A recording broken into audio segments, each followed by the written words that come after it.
Salut à toutes, salut à tous, bienvenue dans Tech Café, votre rendez-vous hebdomadaire sur l'actualité tech et ses enjeux de société.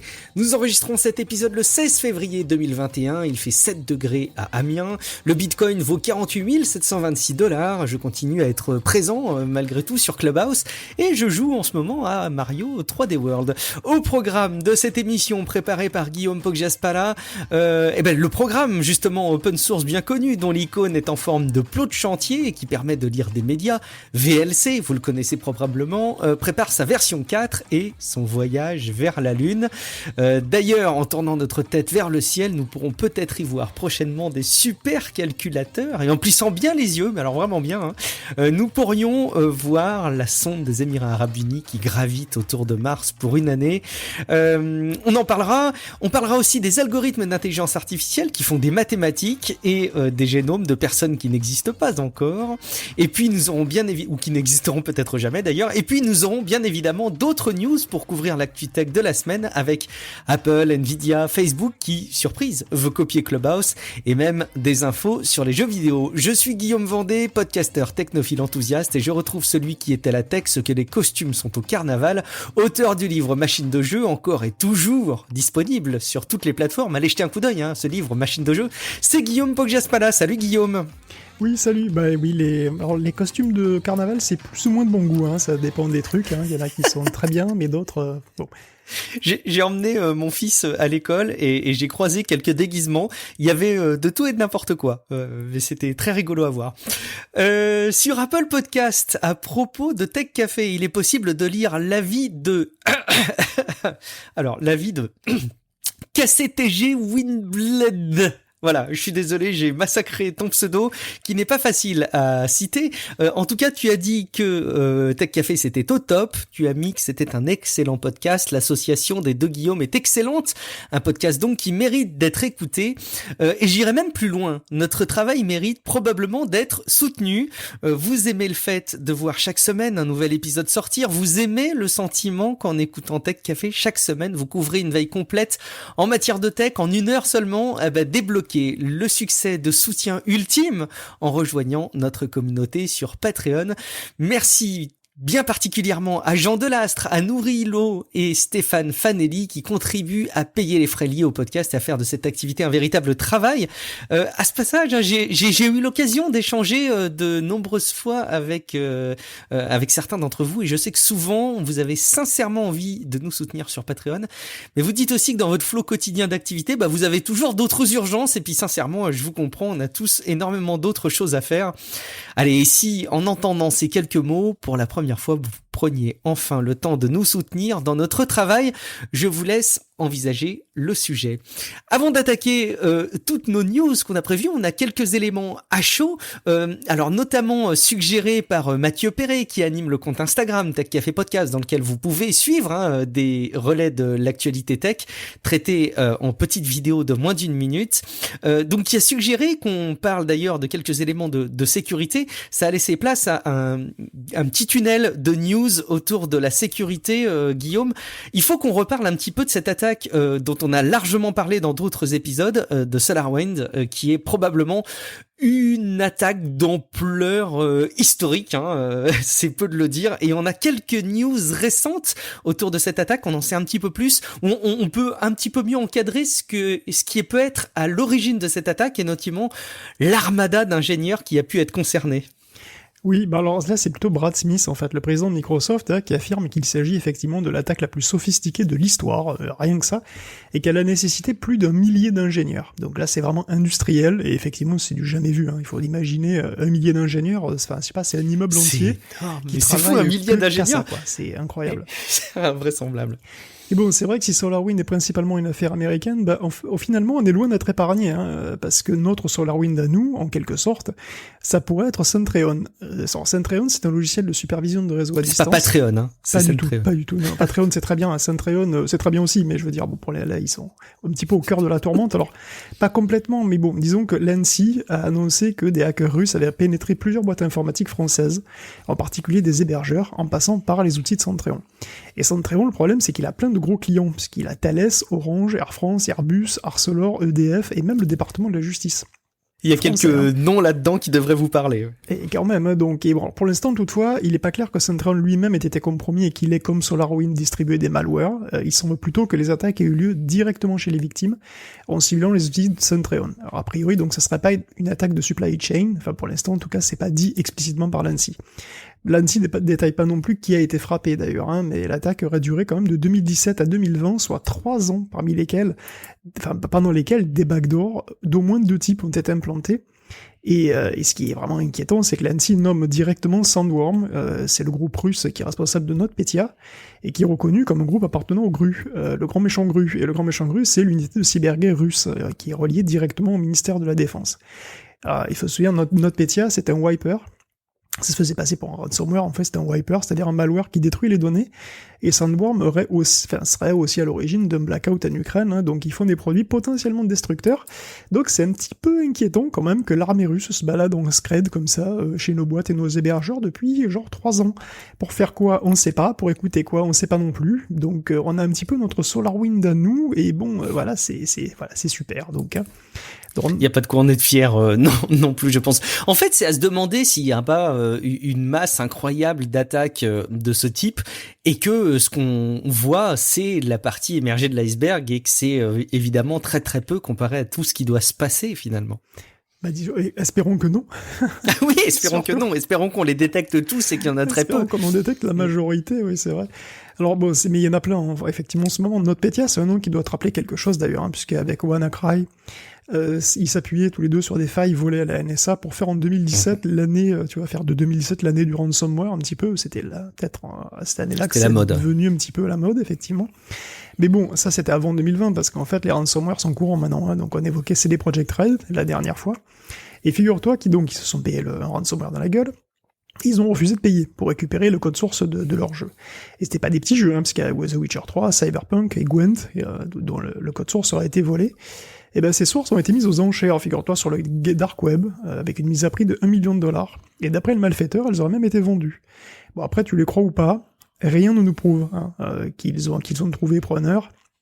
Ça se trouve, ils ont pas trouvé preneur du tout, ils disent ça pour le style. On saura peut-être jamais, mais bon. Plus grave, hein, en ce moment, 2 hôpitaux se battent avec des rançons logiciels, donc celui de Dax et celui de Villefranche-sur-Saône. Évidemment, c'est fait exprès, hein, la pandémie rend les hôpitaux déjà super sous pression, donc ils ont vitalement besoin de continuer de tourner, et donc seraient plus enclins à payer, et voilà, c'est le moment idéal pour toute une clique de super connards, de super ordures, hein, qui administre Ryuk, Ransomware Star, qui a déjà empoisonné l'existence de plein d'hôpitaux américains en octobre dernier. En Allemagne, en septembre d'ailleurs, hein, le décès d'une personne on aurait lié le décès d'une personne directement à cette attaque. Hein, donc ça illustre bien qu'informatique ou pas, bah voilà, c'est du grand banditisme et qu'il y a des morts, hein, tout ce qu'il y a de plus classique. C'est vraiment dégueulasse à ce stade, hein, évidemment, d'attaquer des hôpitaux. Il y avait eu aussi une attaque fin 2019 du CHU de Rouen. Et moi, ce qui me marque dans ces attaques sur les hôpitaux, c'est que en fait, quand on parle des attaques de manière générale sur des grandes entreprises, quand on parle des failles d'entreprises qui sont paralysées, on a quelque chose d'un peu distant. Je sais pas ce que tu en penses. Oui, on se sent très concerné en tant qu'individu parce que ce sont des entreprises avec lesquelles on interagit au quotidien qui sont concernées et donc par voie de rebond, on peut être concerné aussi individuellement. Mais quand c'est les hôpitaux qui sont touchés, tu comprends, et en plus en pleine pandémie, tu comprends que c'est le système de soins qui est touché. Et là, je pense que ça touche à quelque chose de beaucoup plus fort que simplement des impacts économiques. Une boîte qui fonctionne pas, c'est catastrophique, c'est vraiment terrible. Mais un hôpital qui fonctionne pas, c'est la société, c'est l'être vivant qui est directement touché. Et là, il y a quelque chose de tout à la fois très concernant pour chacun d'entre nous et de parfaitement dégueulasse de s'imaginer qu'il y a des volontés d'attaquer ce type d'institution, surtout pour des raisons mercantiles, parce qu'encore une fois, comme tu le disais, ce sont des ransomware qui visent à récolter des fonds en échange de déchiffrement des données qui sont chiffrées dans le cadre de ces attaques. C'est vraiment dégueulasse. Guillaume, on va arrêter de regarder notre basse terre avec toutes ces critiques qu'on peut faire sur la société. On va plutôt, et c'est le cas souvent dans Tech Café, tu nous concoctes quelques émissions, quelques épisodes du podcast qui se tournent vers les étoiles et on voit un petit peu un côté conquête spatiale, innovation technologique dans d'autres saveurs que celles qu'on aborde dans nos smartphones, nos tablettes et nos ordinateurs. On va se tourner donc vers les étoiles, vers la Lune, vers Mars, mais pour ça, on va emprunter un voyage un peu particulier, celui que va emprunter le logiciel VLC, comme je le disais en intro, ce logiciel dont l'icône est un plot de chantier que vous connaissez probablement parce que c'est un lecteur de médias qui est très très très connu et très répandu, y compris dans le monde de l'entreprise, qui annonce sa version 4, enfin sur laquelle on commence à voir se dessiner des éléments autour de sa version 4. Mais alors c'est quoi le lien, Guillaume, entre VLC et la Lune? Explique-nous. Eh oui, VLC a 20 ans, ça me rajeunit pas. Hein. Bon, vous non plus, ça vous rajeunit pas, hein, c'est bon. Bon, mais oui, VLC, oui, je vais pas vous faire l'affront de présenter ce lecteur vidéo téléchargé 3 milliards de fois, hein, c'est pas une blague. Avec 400 millions d'utilisateurs, c'est un logiciel français, né comme un projet étudiant en 96 à l'école centrale de Paris. Il a été publié en open source en 2001. Et à l'origine, c'était pour diffuser des vidéos sur le réseau de l'école, hein, d'où le nom. VLC, c'est Videolan Client. Et depuis, Videolan, d'ailleurs, est devenu une association. Et puis non lucratif, hein, et Jean-Baptiste Kempf, qui est l'auteur principal de VLC, est devenu une star du libre. Et le code de chantier, c'est devenu très étrangement quand même synonyme de lecteur vidéo, de super lecteur polyglotte, capable de tout lire. Encore aujourd'hui, il lit le Real Video, le DivX, aussi bien que le H265, le FLAC, le MOD, le AAC, le MP3, j'en passe, et des plus obscurs. Donc VLC est universel dans tous les sens du terme d'ailleurs, puisque 20 plateformes sont supportées. Et donc, il lit les disques, les réseaux, il transcode les vidéos, c'est un couteau suisse. Et d'ailleurs, il transcode, hein, effectivement. Excuse-moi, on le souligne pas assez souvent parce qu'on a souvent en tête c'est simplement un lecteur, mais il peut transcoder un format vidéo en un autre. Et d'ailleurs, il peut permettre de rajouter des sous-titres. Enfin, il permet de faire pas mal de manipulations sur les fichiers médias qui sont plutôt intéressants. Excuse-moi, je te coupe. Non, mais carrément, tu as raison. D'ailleurs, effectivement, il évolue, la version 4 est en chantier. Et il va introduire... C'est le cas de le dire. Et comme toujours, de toute façon, c'est un chantier perpétuel. Hein. L'introduction du AV1, donc via DAV1D, est il y a une nouvelle interface aussi. Tout ça, ça sera dans la version 4, une version un petit peu plus moderne. Il va se codifier un petit peu quelque part. Codifier dans le sens de être un petit peu plus comme Kodi, c'est-à-dire faire plus abstraction du système de fichiers, aller chercher les vidéos un peu tout seul. Enfin bon, pour l'instant, c'est encore très préliminaire. L'AV1, par contre, c'est quand même quelque chose de vraiment intéressant. Rappelons que l'AV1, c'est un codec qui est meilleur que le H265, qui est libre. Enfin, pas tant de trop le près, bien entendu. Mais rassurez-vous, ça sera quand même autant le bordel pour la prochaine génération de codec que pour celle-ci, hein, parce qu'on rappelle que donc H265 devrait laisser sa place à H266, aussi appelé VVC, mais que Samsung, lui, il aime bien le MPEG-5 EVC, qui est plus avantageux en termes de licence. Donc l'AV1 est tout juste déployé, hein, voilà, mais l'AV2 est encore en recherche et développement, il doit d'ailleurs pointer le bout de son nez à un moment donné. Et puis bon, en ce moment, de toute façon, c'est la bataille entre VP9 et H265, hein, qui est incarnée par la rivalité Google-Apple un petit peu. Mais finalement, le gros du streaming se fait encore en H264, donc voilà, c'était compliqué, rassurez-vous, ça va le rester. Mais on comprend que voilà, chez Videolan, ils ont du boulot pour intégrer tous ces codecs à leur logiciel.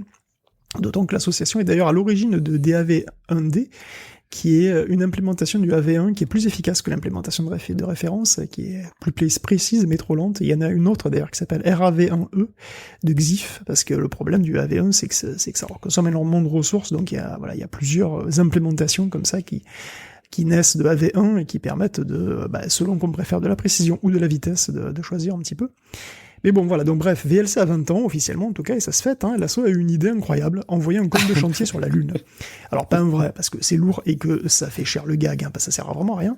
Non, en fait, ce sera un petit code de chantier, une petite boîte tout simplement en forme de code de chantier dans laquelle il y aura une ribambelle de cartes micro SD de 1 Teraoctet chacune, qui vont regrouper des milliers de vidéos. Alors déjà pour commencer, 1 millier de films classiques du cinéma qui ont été sélectionnés, mais surtout tout le monde peut, jusqu'au 20 février, soumettre un clip de 100 mégas maximum, qui intégrera peut-être cette capsule temporelle. Parce que c'est bien de ça qu'il s'agit en fait. VLC va envoyer une capsule temporelle vidéo de 2021 sur la Lune, et il y restera un bon moment, je suppose, hein, avant qu'on vienne l'ouvrir. Et c'est un lander Peregrine qui sera utilisé, c'est un module d'astrobotique, c'est une compagnie spatiale privée qui propose en gros un DHL lunaire. Donc c'est 90 kg de charge utile, en orbite ou en surface lunaire. Donc à vous de voir ce que vous voulez envoyer, hein, un instrument scientifique, les cendres de votre berger allemand, ce que vous voulez. Ou alors une petite boîte en forme de cône, hein, qui contiendra à terme probablement 80% de vidéos porno. Parce que bon, comme il n'y aura pas de modération de ces vidéos, il va y avoir du porno, et du porno en masque, probablement, même sur la Lune. Mais c'est le jeu, voilà, ce sera l'instantané d'une époque, hein, et voilà, peut-être cette initiative n'en sera que plus fidèle. La mission Peregrine devrait partir en fin 2021, et voilà, et on verra donc le voyage dans la Lune. C'est pas beau ça ?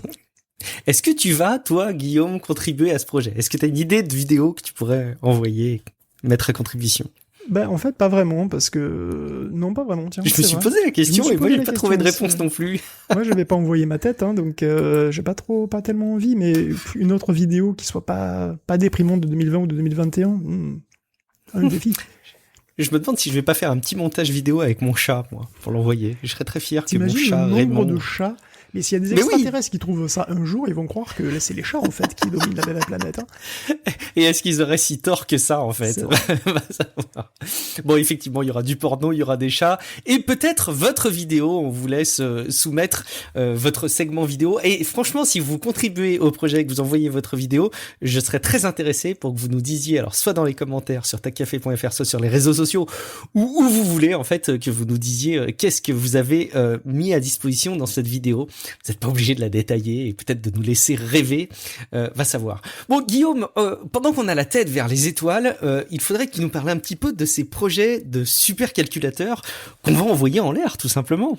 Ouais, c'est vrai qu'il y a quelques années, j'avais parlé des ordinateurs de l'espace, ceux qu'on envoie dans les stations, les sondes, etc. Qui étaient tout sauf des supercalculateurs. Et oui, la conclusion, c'est qu'ils étaient le plus souvent plusieurs générations en retard, parce que c'est pas très hospitalier les forêts et l'espace, hein. Déjà fait froid, il y a un rayonnement de malade, puis on peut se prendre des débris qui volent à Mach 5, bon, c'est pas idéal pour un iPhone, tu vois, par exemple. Donc jusqu'à présent, on passait par un processus de durcissement matériel, hein, des puces spécifiques, avec des redondances et des puces qui sont plus lentes. Alors d'une part, au plus les puces sont miniaturisées, au plus les composants sont petits, donc au plus une particule spatiale super vénère qui passe par là est susceptible de faire du dégât. Et d'autre part, plus ça va vite, plus il y a de chances qu'une perturbation est une conséquence. En fait, c'est assez logique. Un CPU, il fait quelque chose qu'à chaque top d'horloge, en fait. Hein. Donc, si un événement passe assez loin d'un top, il va rien me perturber, puisqu'en fait, le CPU ne fait rien.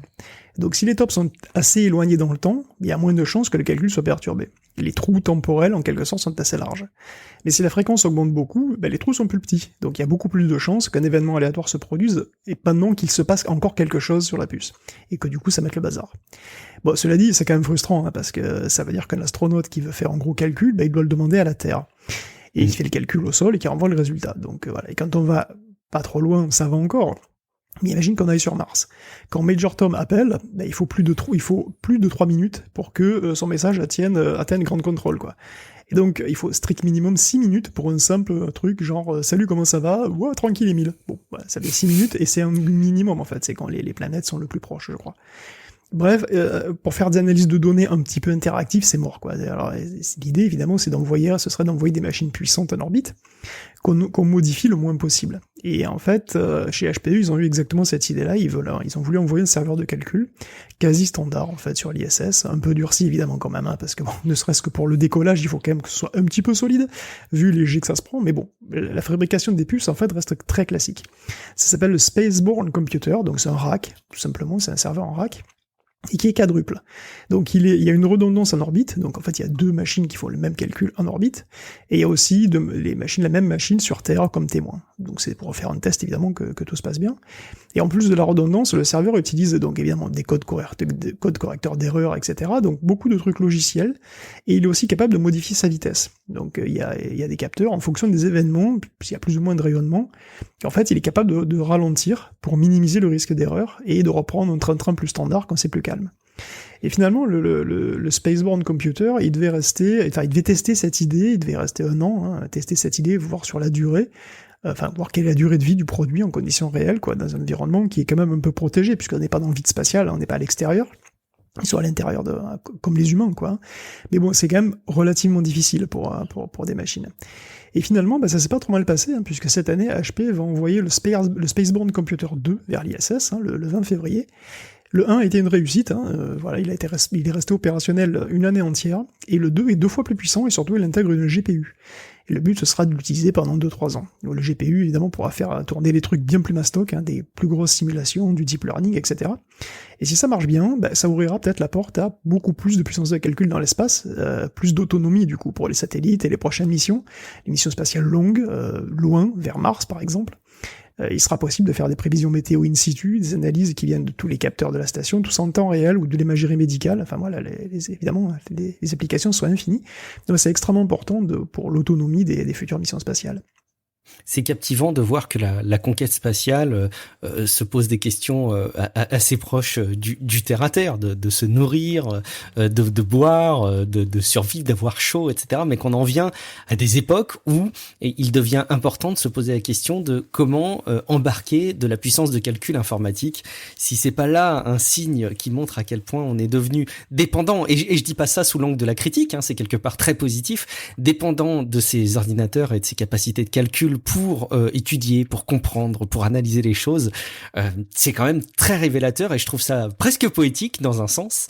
On va parler aussi de Mars, qui est évidemment une cible de prédilection pour tout technophile, un peu geek, amoureux de l'espace. Forcément, c'est une cible de choix, notamment très prisée d'Elon Musk, mais pas que. Elle est prisée aussi des Émirats Arabes Unis qui, ça y est, ont fait arriver une sonde qui gravite désormais autour de Mars et qui va graviter pendant une année martienne, si je dis pas de bêtises. Bah, en fait, c'est Hope, c'est comme ça que s'appelle la sonde, qui est donc une sonde assez costaude, hein, grosse comme une bagnole à peu près, qui vient de réussir à se mettre en orbite autour de Mars après 7 mois de voyage pépère à 120 000 km/h.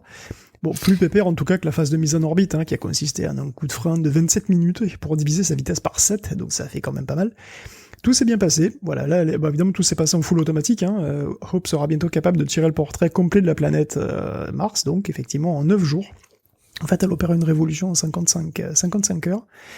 Et... Est-ce que tu as vu la vidéo de la salle de commande où oui. ils s'applaudissent Est-ce que tu trouves pas qu'ils sont extrêmement mesurés et qu'ils sont pas du tout dans un enthousiasme débordant, mais ils sont juste bravo, on applaudit, on se serre la main, c'est cool, mais c'est pas débordant de joie, quoi. Non, c'est vrai, c'est peut-être culturel, je sais pas, je pourrais pas trop dire. C'est marquant, moi ça m'a vraiment dérouté, je sais pas pourquoi. Ouais, mais bon, passons. C'est vrai. Ben, en fait, c'est pas le seul à aller vers Mars, puisque Perseverance, le rover de la NASA, devrait arriver lui-même le 18 février. Et c'est pas une coïncidence, en vrai, hein, du tout, hein, parce que tous les vaisseaux qui veulent aller vers Mars doivent le faire quand la Terre et Mars sont au plus près. Et ça arrive qu'une fois tous les 2 ans. Il y a une fenêtre optimale d'environ 2 mois, donc le lander Perseverance, il allait donc, évidemment, a aussi profité de la même fenêtre. Et lui, par contre, il va atterrir, hein, à la différence de Hope, et pour ça, d'ailleurs, il va utiliser des algorithmes d'ajustement pendant l'atterrissage, et d'ajustement en temps réel, en automatique, vis-à-vis du terrain. Donc en fait, il a des yeux, et il va regarder le terrain qui arrive, il va le comparer aux cartes qu'il a en mémoire, et il va aviser si jamais il y a un imprévu. Voilà, parce qu'on n'aime pas du tout les imprévus à la NASA. Voilà, la NASA, c'est des mecs qui détestent les surprises. Voilà, l'équilibre, c'est interdit à la NASA, c'est pas possible. Et donc voilà, des robots, donc c'est des robots, hein, encore une fois, mais les astronautes sont les prochains de toute façon, hein, puisque après la Lune avec Artemis, Mars est clairement dans toutes les têtes. Mais bon, la problématique d'aller sur Mars et d'en revenir, en fait, elle est pas résolue en vrai, hein, c'est quand même extrêmement compliqué, c'est très très ambitieux, donc il faut quand même 7 mois de voyage, au mieux.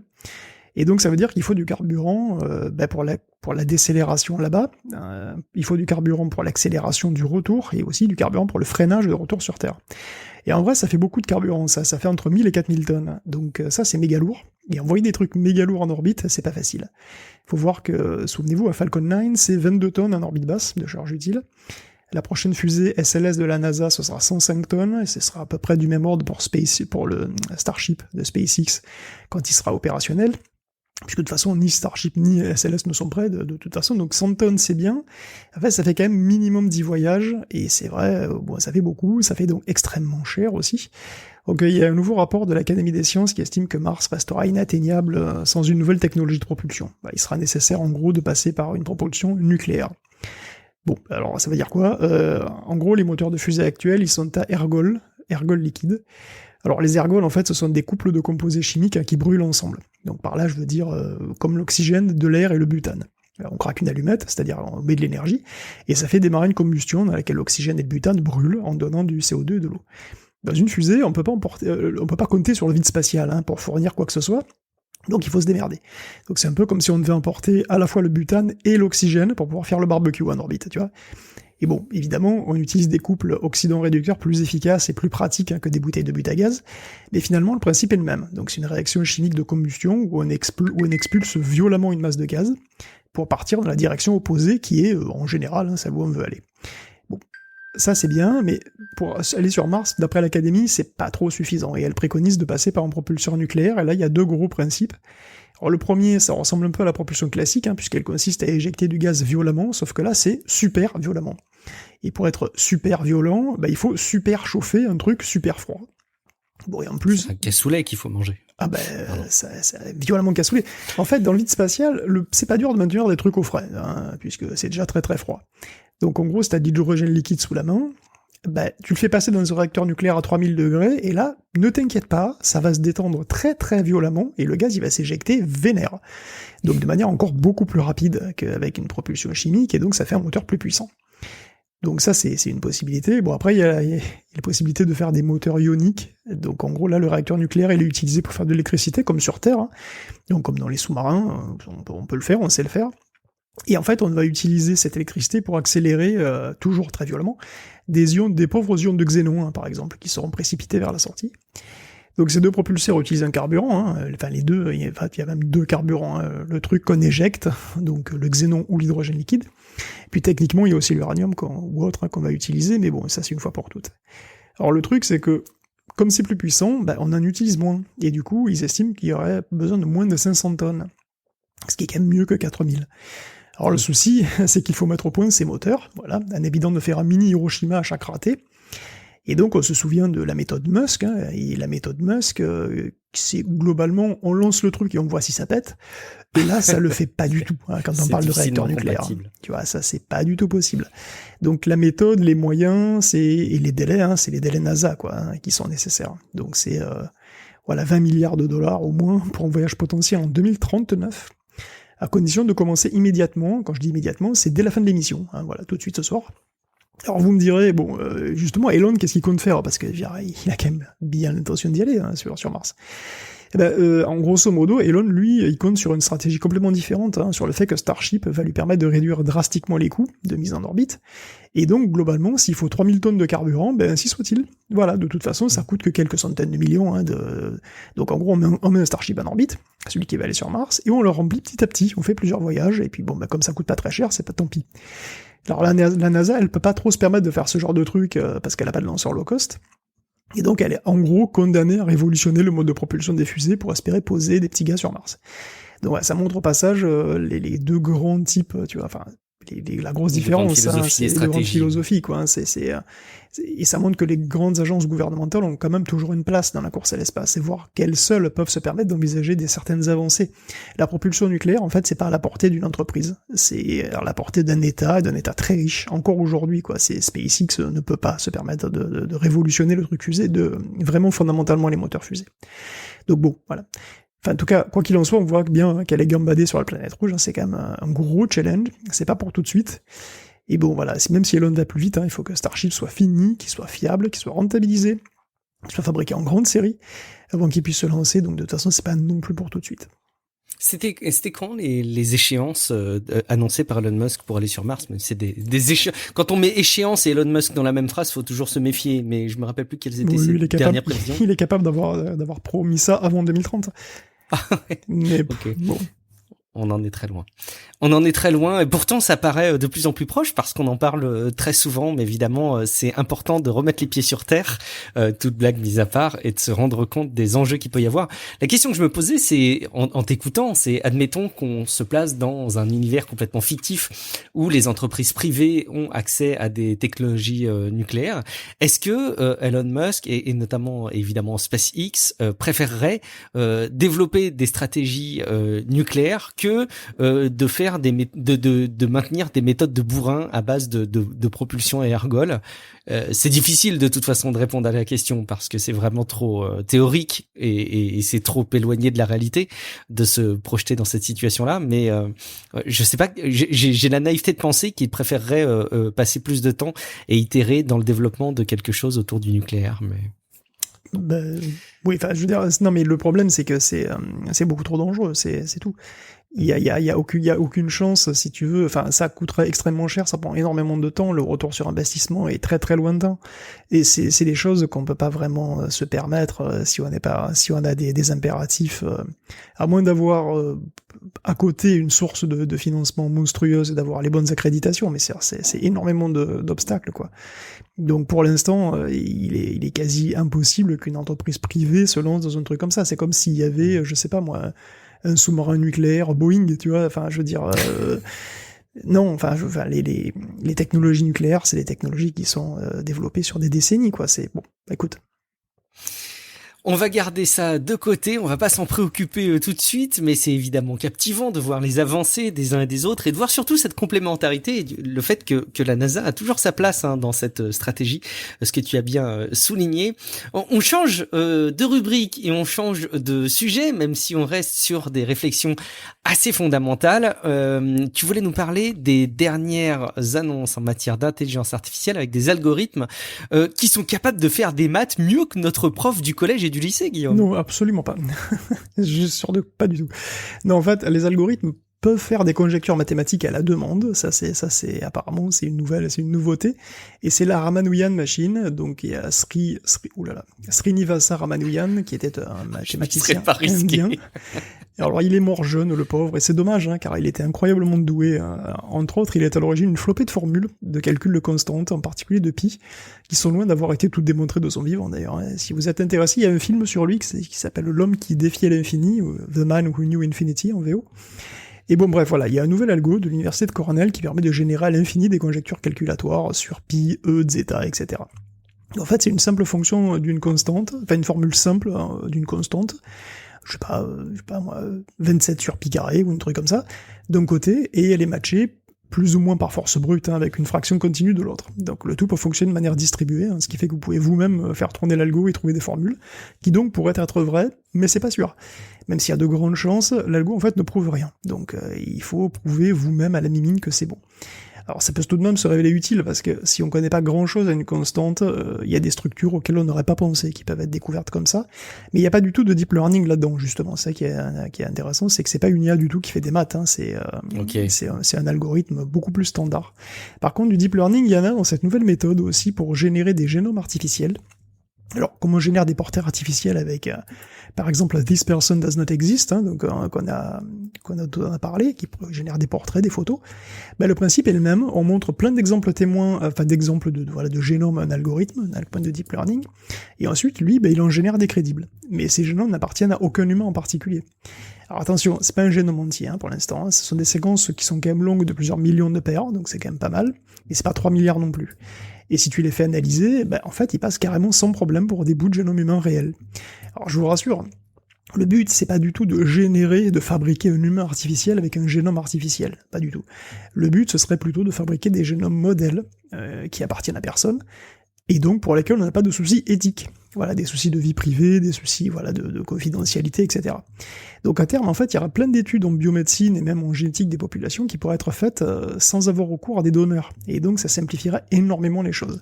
Donc, pour l'instant, ça sert qu'à ça, et bon, voilà, c'est absolument pas pour générer des gens qui n'ont pas de parents, parce que ça n'a absolument aucun intérêt, en fait. Oui, c'est vrai que ce serait pas forcément intéressant. On voit bien l'application avec des algorithmes qui génèrent des visages, parce que là, on peut les utiliser un peu partout, mais effectivement, des génomes. Bon, très bien. Autre sujet pour le moins déroutant et qu'on n'a pas l'habitude d'aborder autrement qu'avec toi, Guillaume. Alors, cliquez sur le lien qui accompagne dans les notes de l'émission cette actu qui arrive, et vous allez voir des smileys très très dérangeants. Moi, j'ai l'impression qu'il y a des esprits malins qui me regardent. De quoi s'agit-il, Guillaume? Tu vas nous parler d'hologrammes.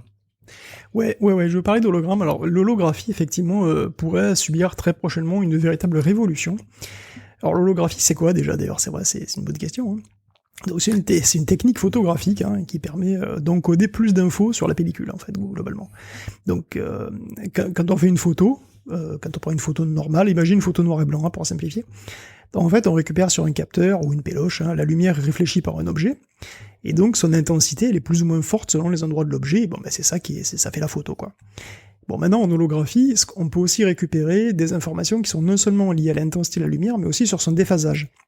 C'est-à-dire sur la manière dont elle est déphasée par l'objet. Donc la lumière étant une onde, le déphasage permet d'avoir une information sur la distance. Et ça se traduit par des hologrammes, comme on a tous vu peut-être au musée, ou en tout cas, voilà, au moins une fois dans notre vie, je suppose, on a des trucs, des photos en relief, quoi, des choses qui nous apparaissent comme des photos en 3 dimensions. Comme les aigles sur nos cartes bancaires. Exactement. Alors évidemment, c'est des trucs tout petits et pas très jolis, mais en fait, il existe de très beaux et de très grands hologrammes qui ressemblent vraiment à des photos en relief dans lesquelles on peut plonger la main. C'est très impressionnant, mais ils sont très rares. Alors pourquoi ils sont très rares? Parce que pour les fabriquer, c'est quand même pas évident, quoi. Donc parce que comment on fait en fait pour faire un hologramme? On éclaire avec un laser. Le laser, c'est une onde simple dont on connaît exactement la fréquence, et pas un gros bordel comme la lumière normale. Donc on va éclairer avec notre laser, mais bon, c'est vrai que si on faisait que ça donnerait pas grand chose de plus qu'une photo noir et blanc en vrai.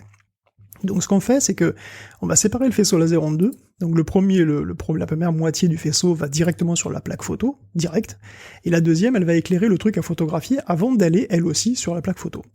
Donc à l'arrivée, la lumière qui est tombée sur l'objet va interférer avec la lumière qui ne l'a pas vue. Et cette interférence va encoder non seulement la différence de luminosité, mais aussi le déphasage des ondes. Et donc donner de l'information supplémentaire, qui pourrait être interprétable de diverses manières, d'ailleurs, selon ce qu'on veut faire. Mais pour faire tout ça, il faut un dispositif vachement lourdingue. Et c'est surtout parce que faut un truc vraiment très sensible. Tu t'imagines bien que si tu bouges d'un poil, ça déglingue complètement les interférences, ça brouille tout. Donc il faut vraiment quelque chose de très très fixe. C'est quand même assez compliqué. Alors pour remédier à ça, à l'université de Glasgow, ils sont passés au quantique, voilà, tout simplement. Alors, en mécanique quantique, les ondes et les particules, c'est kiff bourrique. Donc les ondes lumineuses, c'est aussi des particules, c'est les photons. Et il y a même mieux que ça, en mécanique quantique, les particules peuvent avoir une drôle de tronche, voire même carrément une tronche assez flippante, puisqu'il est possible de créer des paires de photons intriqués en faisant passer un laser bleu dans un cristal spécial.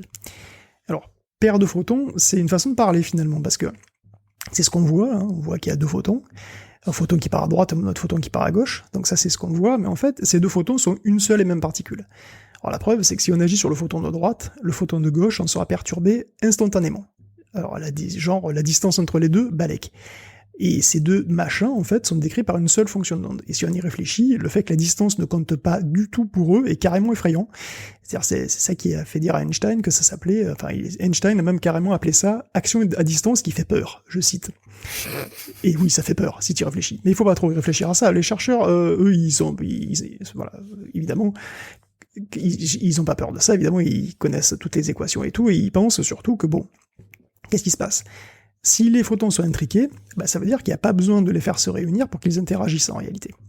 Et voilà l'holographie quantique. Donc on fait, on prend un faisceau de photons, on le divise en deux faisceaux de photons intriqués. Les premiers, donc en gros c'est deux faisceaux de photons qui sont frères, voilà, frères siamois même carrément. Les premiers frangins vont éclairer un objet, pendant que leurs siamois vont directement sur un autre détecteur.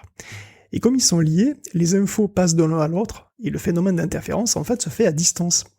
Donc après un traitement fin des deux images qu'on a obtenues séparément de notre point de vue de primate, mais en réalité, ce truc ne s'est pas fait séparément, il s'est fait simultanément.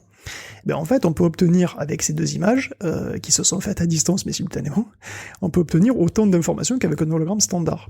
Mais de manière beaucoup plus simple, puisqu'il n'y a pas besoin de réunir les faisceaux, il n'y a pas besoin de faire des trucs compliqués, donc l'holographie pourrait potentiellement s'ouvrir à plein de nouveaux domaines. Le simple fait d'utiliser des photos intriquées pour faire des hologrammes, c'est complètement vertigineux. C'est poétique même, parce que ça fait partie de ces dispositifs où, tu sais, je peux être amené parfois à regarder des vidéos de vulgarisation de ces mécaniques quantiques et d'intrication de particules, et ça dépasse tellement l'entendement, ça dépasse tellement mes capacités de compréhension que je prends ça pour ce que c'est, comme une forme de poésie et que j'apprécie et que j'aime contempler, mais j'essaye pas de comprendre plus que ça.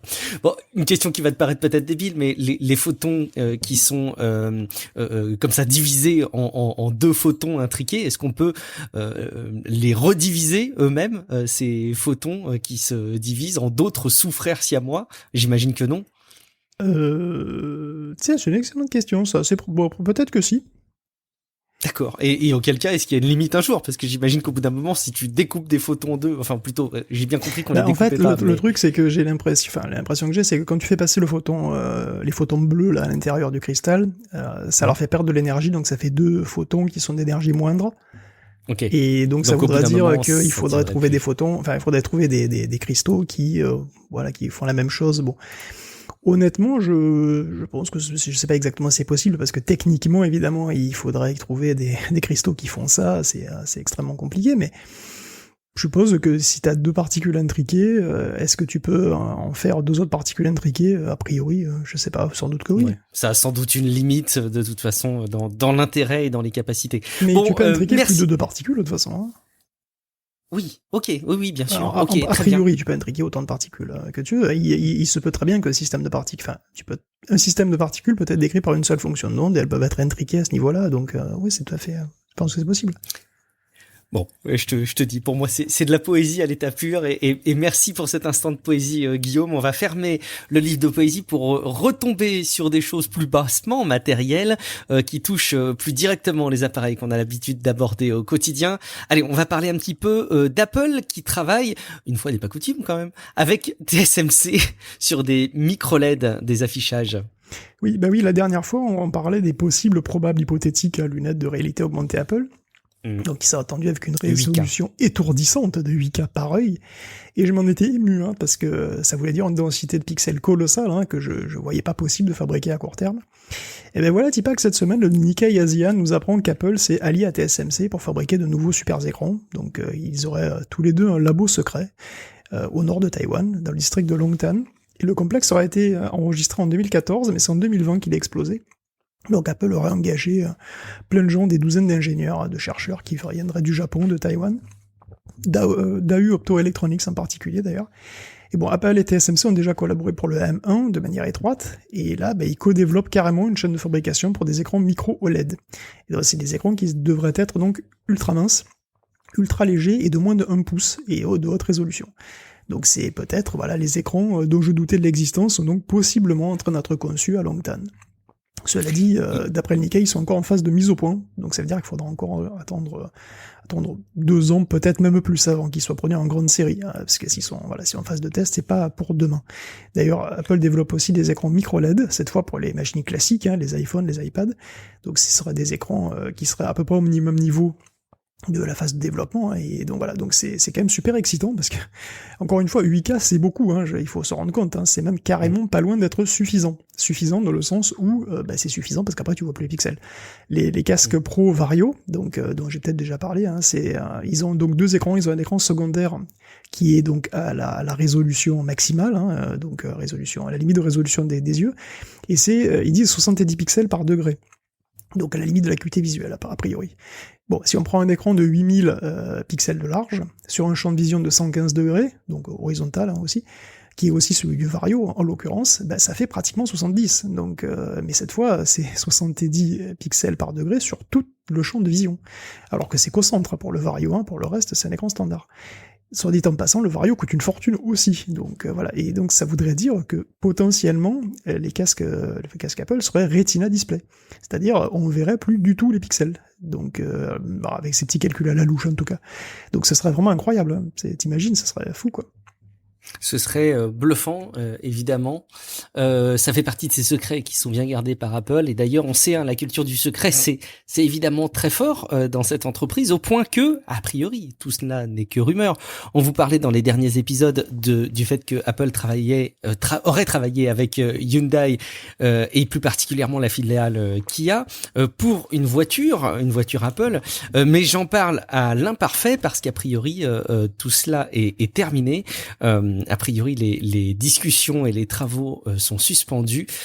Il serait peut-être question, justement, de trop de fuites qui seraient sorties.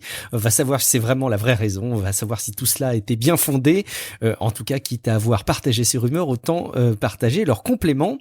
Au niveau des puces aussi, on a du nouveau parce que tu nous l'as mis dans le conducteur de l'émission, les États-Unis et l'Europe vont déjà dans un premier temps réfléchir. Ouais, en parlant de TSMC, justement, le fait qu'il soit devenu le fondeur unique, c'est le fondeur pour les gouverner tous, et au pays de Taïwan les lier, c'est un problème qui est devenu d'ailleurs d'ampleur géostratégique.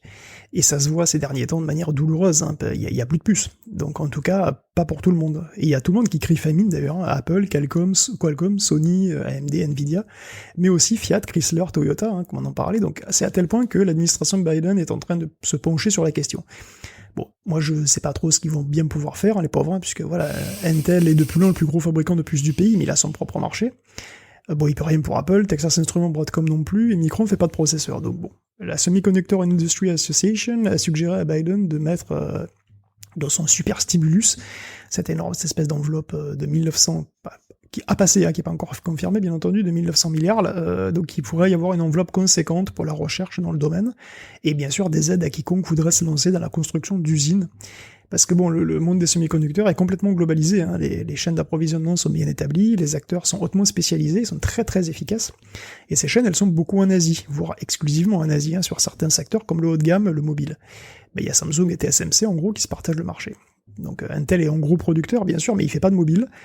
Il y en a plein d'autres, hein, c'est sûr. Il y a Global Foundries, par exemple, qui a des usines à Singapour, mais aussi en Allemagne et aux États-Unis. Il y a ST Micro, il y a Texas Instruments, mais il y a personne qui peut rivaliser avec TSMC en matière de miniaturisation. Hein. Même Global Foundries, qui un temps appartenait à AMD, qui était donc un des meilleurs au monde, hein, il s'est arrêté à 22 nanomètres. Et là, la course, elle s'effectue au niveau du 3 nanomètres. Le prochain node, ce sera 3 nanomètres. Donc changer tout ça maintenant, c'est compliqué.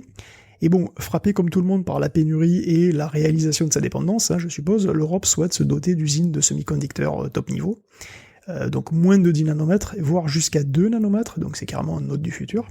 Et c'est d'après Bloomberg que l'Europe voudrait redévelopper ou construire une nouvelle usine. Alors, TSMC et Samsung pourraient être impliqués dans le projet, mais on ne sait pas du tout. De toute façon, on en est totalement en phase exploratoire. Parce que bon, après des années à outsourcer et devenir de plus en plus faiblesse, la question de la souveraineté technologique, elle refait surface. Souveraineté industrielle aussi d'ailleurs. Et il est bien tard, et on se le cache pas. Donc il y a une grande alliance de grosses boîtes du secteur qui va être créée. Donc il y a les grosses boîtes comme les actuelles grosses boîtes du secteur qu'on a, hein, qui seront comme NXP ou ST Micro. Sûrement comme ASML aussi, hein, qui est une boîte clé pour la fabrication de puces, puisqu'elle fait des machines pour graver en ultraviolet extrême, qui est utilisé par tous les fondeurs qui sont top niveau eux-mêmes. Et probablement aussi des boîtes télécom d'ailleurs, hein, des constructeurs auto, donc voilà, des fabricants, des concepteurs, des clients.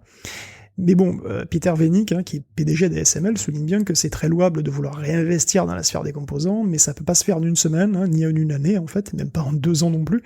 Bon, ça va prendre du temps, mais c'est vital. Voilà, on a des usines. Alors on a des usines encore une fois. Hein. Global Foundries a des sites en Allemagne, mais elles font des puces qui conviennent pour un grand nombre d'usages pour le moment, tu vois. Donc, par exemple, il y a l'exemple des voitures intéressant.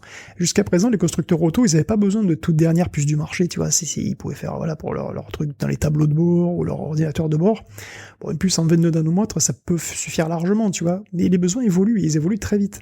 Les voitures, elles sont barres de capteurs, et elles s'acheminent vaille que vaille vers l'autonomie. Et déjà, Tesla utilise des puces pour ses nouvelles voitures avec l'autopilot, là. C'est des puces qui ont 6 milliards de transistors, et qui sont faites par Samsung, du coup. Parce que, ça suffit plus, 22 nanomètres. Donc demain, BMW, Audi ou Mercedes ne pourront plus se contenter de ce type de puces qui sont good enough pour le moment. Et donc, il est logique et louable, hein, que l'Europe souhaite se doter d'une usine top niveau. Alors, avec quels moyens? Par quel moyen et avec quel moyen, l'alliance en question pourrait être quand même dotée de 30 milliards, ce qui est un bon départ. Après, c'est juste un début, hein, parce que TSMC a prévu d'investir la même somme, à peu près 28 milliards, rien que cette année, pour rester compétitif, face à Samsung, qui envoie à peu près autant de pâté, donc ça veut dire qu'il va falloir envoyer nous aussi du pâté, et du gros pâté. L'initiative, elle est forcément... Moi, je la trouve en tout cas très pertinente. Et je pense que beaucoup d'observateurs pourraient se moquer finalement en se disant bah non mais enfin c'est impossible, l'Europe pourra jamais arriver à de tels résultats.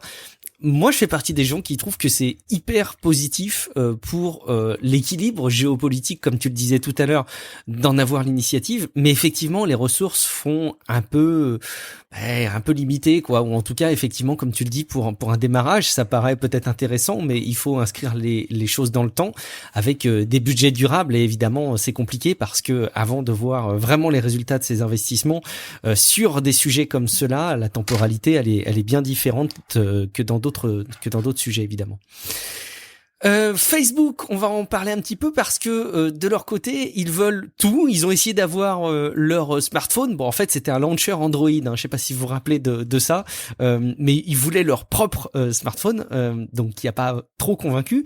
Mais ils veulent maintenant plus que ça. Ils veulent une smartwatch et ils voudraient bien leur part du gâteau des réseaux sociaux d'échange à la voix, Guillaume. Comme tout le monde, hein, de toute façon, hein, Twitter vient de sortir Spaces, donc Facebook commence à travailler sur un service audio. Alors, c'est la mode, hein, apparemment. Donc voilà, ils veulent faire un clone de Clubhouse. Hein, vous êtes surpris, évidemment, comme nous tous. Alors, comme tout le monde, donc ils veulent faire un Clubhouse. pas comme tout le monde est presque, qui travaille sur une smartwatch avec son propre système d'exploitation, hein, donc elle ferait tout ce que fait une smartwatch. Donc oui, il a fait une tentative de smartphone, c'était en 2013, souvenez-vous. Bon, le succès, on pourrait le qualifier gentiment de pathétique, donc on s'enflamme pas pour la smartwatch. Hein. Et bon, pas comme tout le monde, mais comme quand même beaucoup de gens, Facebook va aussi faire beaucoup de mal à Apple, voilà, parce que les attaques pas explicites, mais presque de Tim Cook à l'égard de son gros bébé, auraient rendu Mark Zuckerberg furieux. Donc il aurait confié vouloir inciter, je cite, de la douleur à Apple. Et bon, sans informations supplémentaires sur les sous-entendus sexuels et BDSM de cette phrase, on peut supposer que Mark, il en a gros. Bon, sans côté qu'Apple, il faut se souvenir qu'Apple donc va se lancer sur la réalité virtuelle et la réalité augmentée, et c'est un secteur qui est aussi un secteur d'avenir pour Facebook. Donc ce qui veut dire que les deux monstres vont devenir de plus en plus des concurrents directs. Voilà, donc ce qui est bien, c'est qu'au moins Epic a un petit copain très très costaud. Un petit mot aussi pour conclure cette rubrique autour du Bitcoin. C'était Mathieu Perret dans les notes d'émission qui soulignait que la barre des 50 000 $ a été dépassée pour le Bitcoin aujourd'hui. Et en tout cas, peut-être que vous auriez bientôt des Bitcoins sur vos cartes Mastercard, Guillaume ? Mais ça m'énerve, 50 000 $, c'est une folie, hein. C'est une folie qui est pas encore prête de se calmer, effectivement, puisque Mastercard vient d'annoncer qu'elle accepterait d'ouvrir son réseau à certaines cryptos, alors que les régulateurs canadiens, eux, autorisent la constitution du premier fonds d'investissement qui utilise des produits à base de Bitcoin. Tout ça après que Tesla ait annoncé donc son acquisition de 1,5 milliard de Bitcoin, que Jack Dorsey et Jay-Z veulent créer une fondation pour le développement du Bitcoin, hein, donc monnaie internet, quoi que ça veuille dire d'ailleurs, pour de vrai. Ouais, c'est ça, ouais, ça veut dire quoi ce truc? Ouais. Bon, en tout cas, Square, de ce même Jack Dorsey, a racheté Cash à près de 5000 bitcoins. Bon, je le dis tout net, cette hype autour du bitcoin m'énerve. On sait que Dorsey ne sait plus quoi faire pour promouvoir un internet décentralisé et surtout un réseau social décentralisé avec lequel on pourra plus le gonfler avec des problèmes de modération, on fait quand même. Par ailleurs, c'est surtout la position de Tesla qui me gonfle. Hein. Encore la semaine dernière, Elon Musk donnait une interview à Joe Rogan où il a cité l'administration de Biden. Enfin, il avait discuté avec l'administration de Biden. Il voulait mettre en place une taxe carbone. Enfin, il voulait qu'il mette en place une taxe carbone. Il se plaignait qu'on lui ait répondu que ce serait politiquement compliqué, je cite. Bon, au-delà de cette évidence que ce serait politiquement compliqué, Elon se pose encore en modèle de la lutte contre le changement climatique. Hein, c'est le modèle d'un nouveau monde plus vert, plus durable. Tout ça en investissant 1,5 milliard dans une soi-disant monnaie qui consomme en fait autant qu'un pays entier sans rendre le moindre service significatif à quiconque, si ce n'est les spéculateurs. Combien de transactions dans l'économie réelle ont été faites en Bitcoin cette année, ou même depuis le début? Un nombre absolument dérisoire par rapport au réseau bancaire traditionnel. Hein. La quasi-totalité des mouvements se font entre investisseurs, et c'est comme ça depuis 10 ans. Le réseau Bitcoin consomme autant d'énergie que la Norvège. Pourquoi? Pour rien. Bitcoin est la preuve, et c'est une preuve de concept, c'est tout. C'est une expérimentation qui est très intéressante, mais c'est pas la monnaie du futur. Et d'ailleurs, si, et j'en doute, le réseau Bitcoin était capable de gérer ne serait-ce que le 10e des transactions monétaires mondiales sans exploser, elle le ferait avec un coût énergétique énorme par rapport au réseau traditionnel. Tout ça parce que Bitcoin est par essence constitutivement inefficace. Et c'est pas le seul, hein, évidemment. Toutes les monnaies proof of work, dont le consensus repose sur une preuve de travail, ont le même problème. Parce que dans preuve de travail, il y a travail. Donc pour intégrer un bloc, en gros, le réseau doit résoudre un problème mathématique.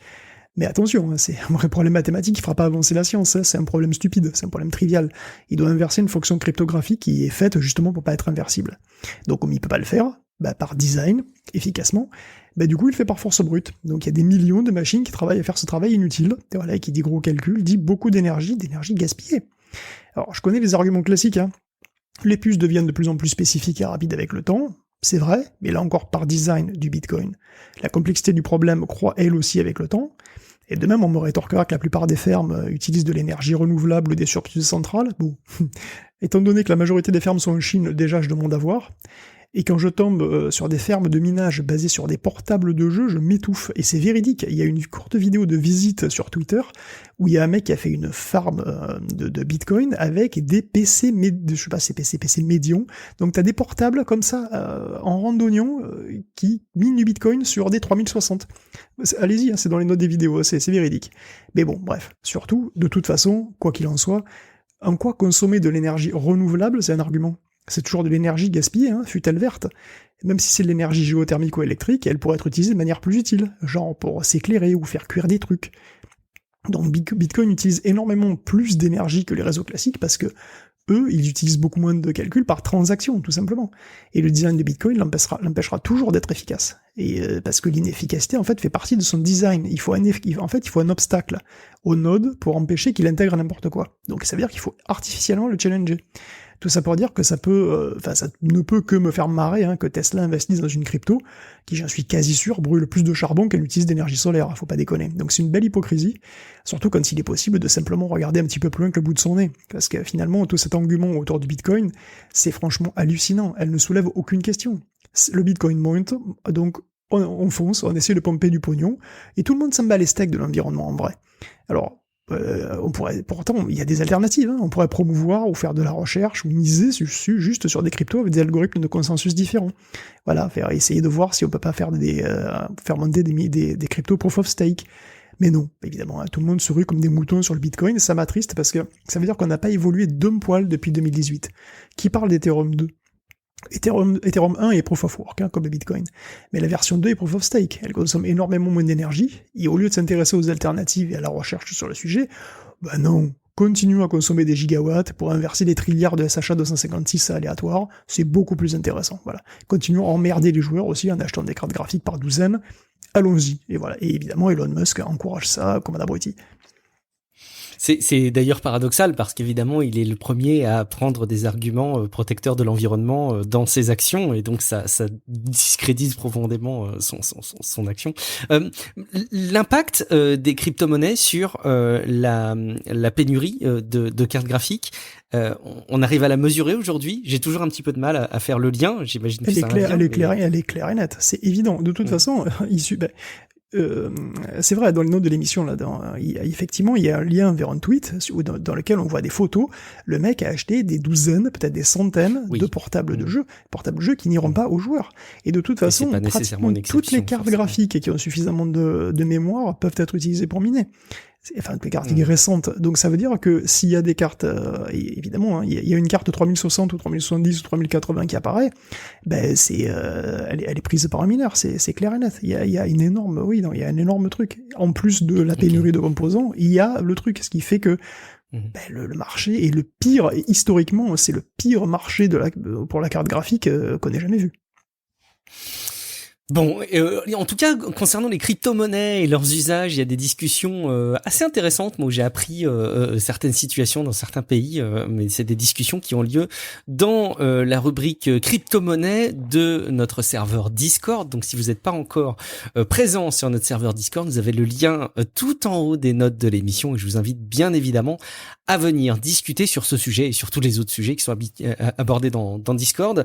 On termine avec une rubrique jeux vidéo. Tu nous parlais de cartes graphiques. Un petit mot sur la toute dernière carte de Nvidia. Ça démontre à quel point il y a pénurie et à quel point c'est grave. Obligé d'aller fouiller dans les cartons. Nvidia va recommencer à commercialiser des 1050 Ti. Alors, ça, je précise quand même que la dernière carte sortie, c'est la 3060. Donc après la 3080 et 90. Oui, là, t'as eu la 1050, puis t'as la génération, donc Pascal, 1000, des 1000. Après, t'avais la génération 2000, évidemment, puis la génération 3000. Donc là, la 3060 va sortir, en fait. Non, une connerie, elle va sortir très bientôt.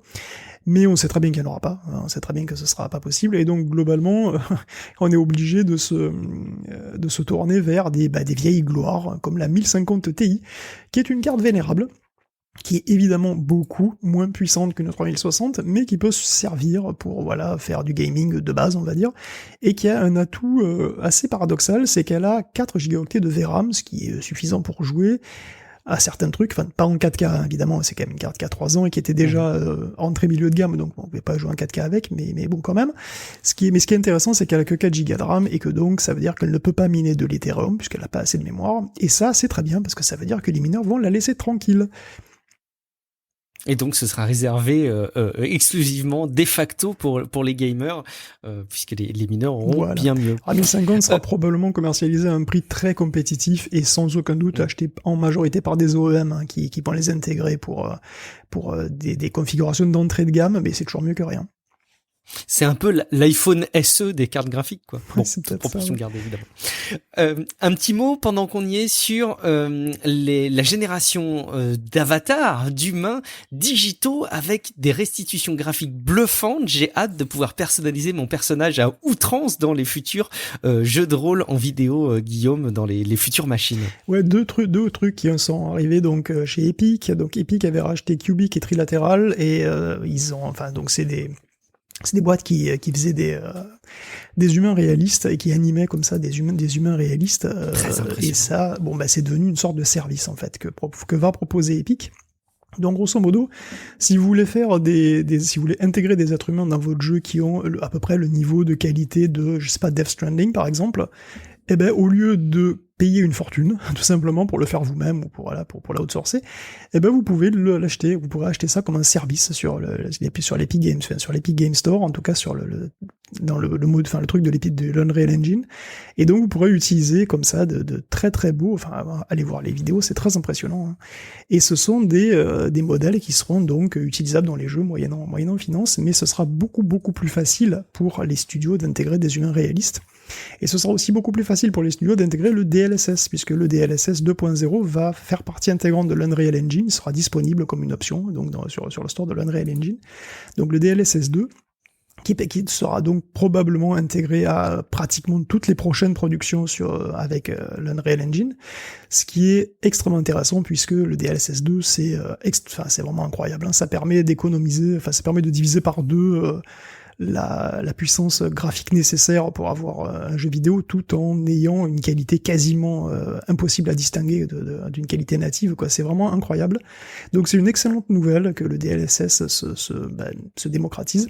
Bon, le seul souci qu'on peut dire, c'est que vous ne pourrez pas utiliser DLSS sur une 1050 Ti, puisque bien entendu, ouais. Il faut une RTX pour pouvoir en profiter, malheureusement. Il faut une vraie carte graphique. C'est méchant pour la 1050, quand même. Oh, en 2021, c'est pas une vraie carte graphique. Bon, si, c'est une vraie carte graphique. C'est une vraie carte graphique. Et un dernier mot, parce que on a un soutien moral à l'égard du cinéma durant ces derniers épisodes et surtout depuis une certaine pandémie qui nous occupe beaucoup. Alors, comment est-ce qu'on pourrait trouver à recycler, Guillaume, les salles de cinéma un peu vides, surtout dans une rubrique jeux vidéo? Écoute, c'est vrai que les cinémas, c'est très très dur pour eux, hein. Le nombre d'entrées a baissé de plus de 70% cette année, donc c'est catastrophique. Et donc pour essayer de gagner un petit peu de sous, chacun a sa technique. Il y en a qui continuent à vendre de la bouffe, parce que bon oui, figure-toi, il y a des gens qui ont envie d'acheter de la bouffe de cinéma et qui la ramènent chez eux pour faire comme au cinéma. Ils vont acheter des pop-corn au cinéma. Et oui, non, c'est vrai, tu vas acheter du pop-corn ou toutes les petites merdes qu'on achète au cinéma, tu peux les ramener chez toi. Bon, mais bon, il y a une autre manière qui est plus fun, je suppose, c'est de louer une salle pour projeter ton jeu vidéo. Donc tu amènes ta console. Alors je pense qu'ils vont amener une PS4 Pro quand même, hein, tu l'amènes et écoute, voilà, tu as ton vidéoprojecteur, c'est le projecteur du cinéma. Donc tu peux envoyer ta partie et surtout bénéficier du système de son incroyable d'une salle de cinéma. Alors le prix, en fait c'est pas si cher que ça puisque pour 2 heures c'est $90. Donc chez CGV en Corée et $90 donc en journée ou $135 en soirée. C'est quand même relativement sympa puisque vous pouvez être à 4, donc ça veut dire que si vous cotisez, franchement c'est assez abordable pour avoir une expérience assez unique de jouer à votre jeu, alors quel que soit le jeu bien entendu, hein, dans une salle de cinéma avec le son incroyablement énorme. Donc ça fait rêver. Ça fait rêver. Alors c'est malin, bon c'est pas ça qui va sauver les cinémas, mais au moins ça fait qu'une petite rentrée supplémentaire. Ouais, c'est malin. Tu le disais dans les notes d'émission, est-ce que tu peux apporter ta NES? Exactement, est-ce que tu peux apporter ta NES et jouer à Super Mario Bros 3 sur un écran de cinéma? Écoute, peut-être. Après tout, il faudrait le tester. Merci beaucoup Guillaume pour la participation à cet épisode et puis surtout la préparation de toutes les informations qu'on vous a relayées dans cet épisode 216 de Tech Café. Merci beaucoup pour votre fidélité. Je vous rappelle à quel point il est vital pour nous d'avoir vos avis sur Apple Podcast, hein. On commence à arriver à la fin des avis que vous avez pu jusque-là déposer. Si jamais vous voulez le faire ailleurs que chez Apple, vous pouvez aussi le faire sur Podcast Addict, par exemple, hein, sur Android, où là aussi il y a la possibilité de déposer des avis qu'on pourra relayer également. Et puis surtout, je ne peux pas suffisamment souligner à quel point c'est précieux pour nous que vous puissiez aller sur patreon.com /techcafé et que vous puissiez voir les contreparties qu'il y aurait à venir soutenir l'émission, à venir soutenir notre travail. Merci beaucoup pour votre fidélité. En attendant, si vous n'avez pas assez de Tech Café, je vous invite bien évidemment à aller jeter une oreille sur Paraculte, qui est un podcast de pop culture dans lequel on vous relaie les choses qu'on a aimées, tout simplement, des choses cultes mais pas 100% cultes non plus, et c'est un peu paraculte, où tu nous as parlé d'ailleurs, Guillaume, dans le tout dernier épisode de Project Zero. Est-ce que vous aurez peur? Est-ce que vous tremblerez en écoutant cet épisode? À vous de nous le dire. Et puis, si jamais vous souhaitez encore plus de podcasts d'excellentes factures, je vous invite là aussi à aller écouter Relife. On a fait un épisode avec Matt qui, je l'espère, sera susceptible de vous intéresser, notamment sur le contraste, les modèles mentaux du contraste. Je pense que c'est un sujet qui pourrait vous intéresser. À l'écouter Relife. Merci beaucoup de votre écoute et de vos partages. On vous dit rendez-vous dans une semaine pour un prochain épisode de Tech Café. Ciao à toutes et à tous. Ciao à tous.